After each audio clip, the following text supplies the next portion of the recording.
you doing, buddy?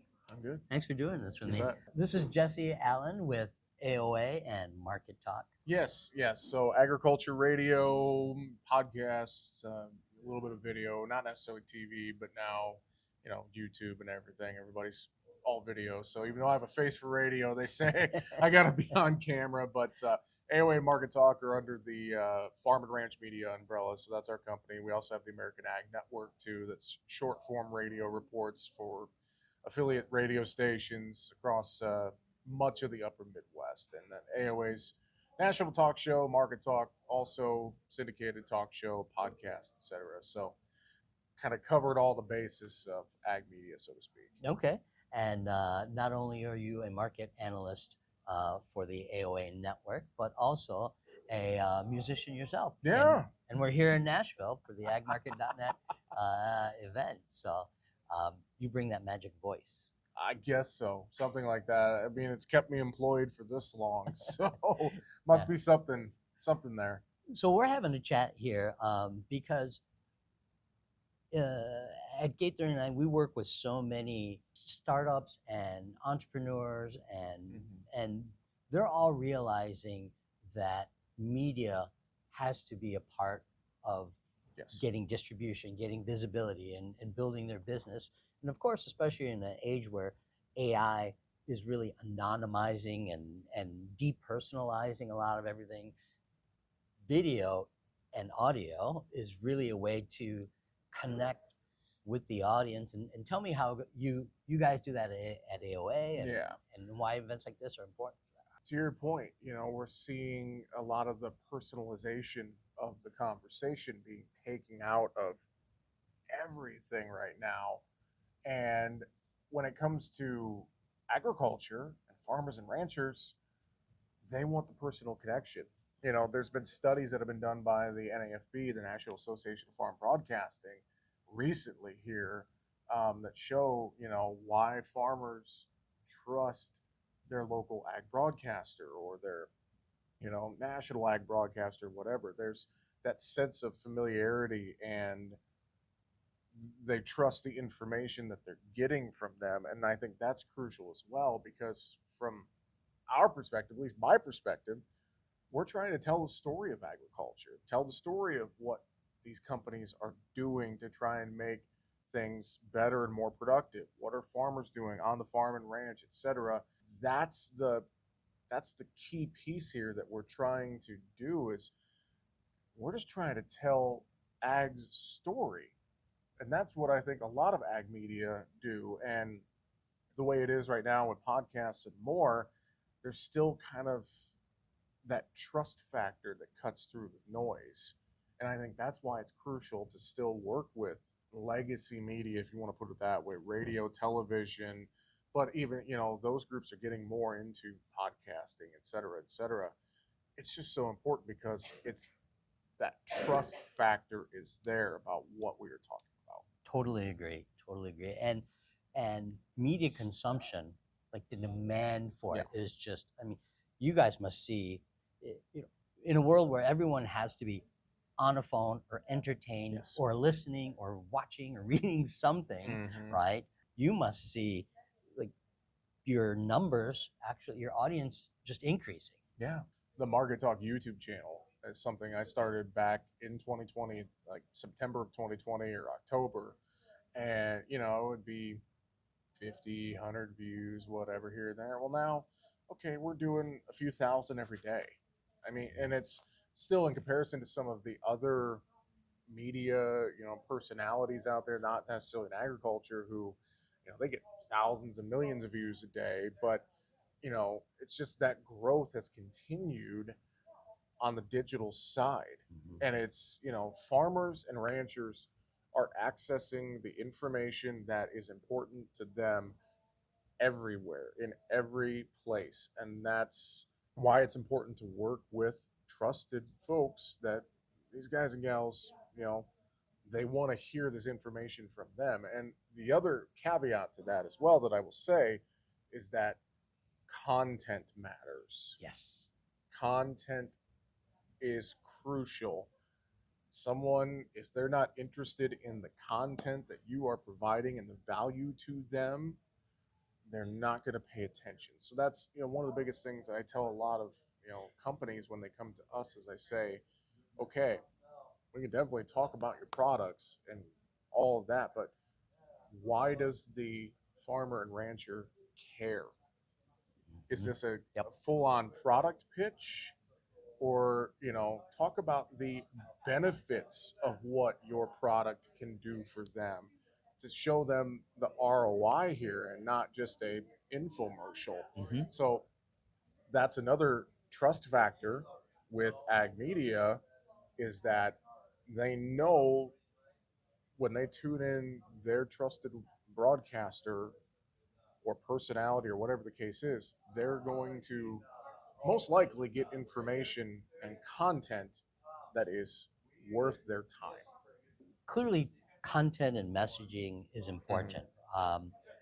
And yet, and I'm sure you work with a number of customers and businesses that are, how do I get in, or no, not how do I get into this, but should I get into this? Should I be the voice and the face of my company? And they, they're not just shy, but they lack confidence. And so, Yep. someone new to this space, what's your guidance? Every broadcaster is going to approach this differently. But I think the best advice I could say is that it's a conversation. Try not to pretend that there is a microphone in front of you or you're on camera or whatever the case is. Because I've had many times with someone who's not necessarily super media trained, nothing's rolling, whatever, and we're sitting and we're having a great conversation. And I say, okay, hey, awesome, do that. Let me hit record. Let's talk about this. And then it's a totally different person. So the biggest thing I could say is that try not to think about being on air, on a camera, whatever. Just talk about what you know, because you're the expert. Mm-hmm. I'm not the expert as the host. Right. I want to know. So just say what you would say to a farmer or rancher in a normal conversation when you're trying to talk to them about your company. Yep. That's what it comes down to. Your expertise is the content Yes. that matters. Don't worry about the ums and the pauses and everything else. Like, some of that stuff is easy to get cleaned up if it's recorded and if it's live, whatever. That's how people talk. Just be yourself and have a conversation. I think that's such an important piece is the authenticity. Yes. Right. Is this person really this person? And especially when you're trying to build up an audience on YouTube or podcasts, the authenticity matters. Yeah. And in many cases, not being polished and not being professional, quote unquote professional, is adds to the authenticity. Yeah. It adds it connects and resonates more than Absolutely. a professional may. And that's the thing with a trusted ag broadcaster, ag media, is that it comes back to the authenticity of it. That's who people know and trust. That's who people grew up with, etc. They've met them.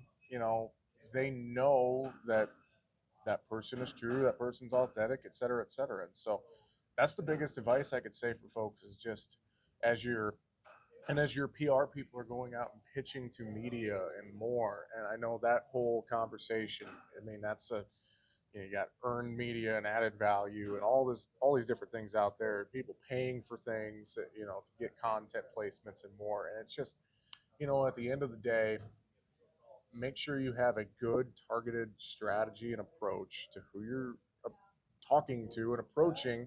And then, make sure the content's good. And eventually it's all going to find its way. Yeah, I think don't overthink it. Like you said, just Absolutely. Just your stuff. So just get on and just start talking and start talking.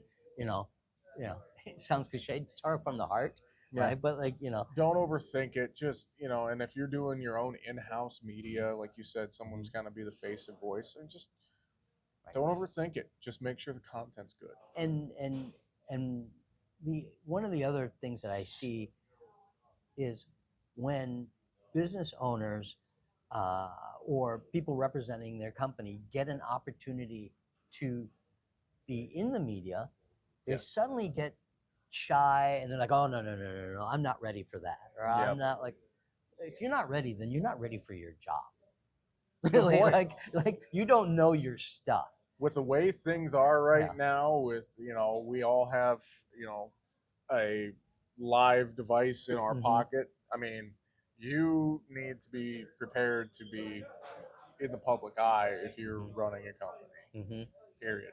I'm 54 years old. I'm not about to become an influencer in any way, shape, or form. I just happen to run a business, but and I would write posts. Yeah. Okay, and I'm okay with public speaking. I'm a decent public speaker, but I recognize that, all right, I have to do this stuff, and it was uncomfortable as hell the first few times I stuck my camera on a tripod or had some stranger hold it for me for 5 minutes while I talk to someone out there. I don't like being on camera personally. I mean, I'm comfortable behind a microphone.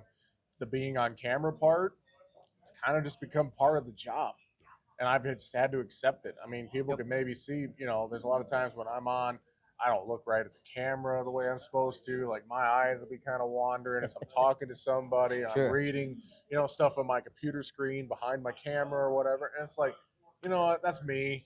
That's how I operate. Yeah. There's better practices when it comes to being on camera so don't take advice from me there. But at the end of the day, you know what? It's just you're your authentic self. Exactly. And that's what it comes down to. Exactly. So, when you were trying to break out into the music industry, right? Sure. It's a lot of work and it's intentional, and that you got to put in that work. But if you're promoting your own business, it's actually the same thing. Very much you usually so. Like you can buy advertising, right? You can pay for leads somehow, or you can just build up your name. And now with people, as you said, actually not meeting as much as they used to, except for, which is actually what making events like this even more important. The way you get word of mouth is through things like this. Exactly. When I was doing a lot of stuff in the music industry, a lot of my stuff was pre-COVID, and the world's changed since COVID happened. I mean, it's just the way the economics of everything and the avenues there. And you mentioned, meetings, like there's fewer and fewer gatherings like this one.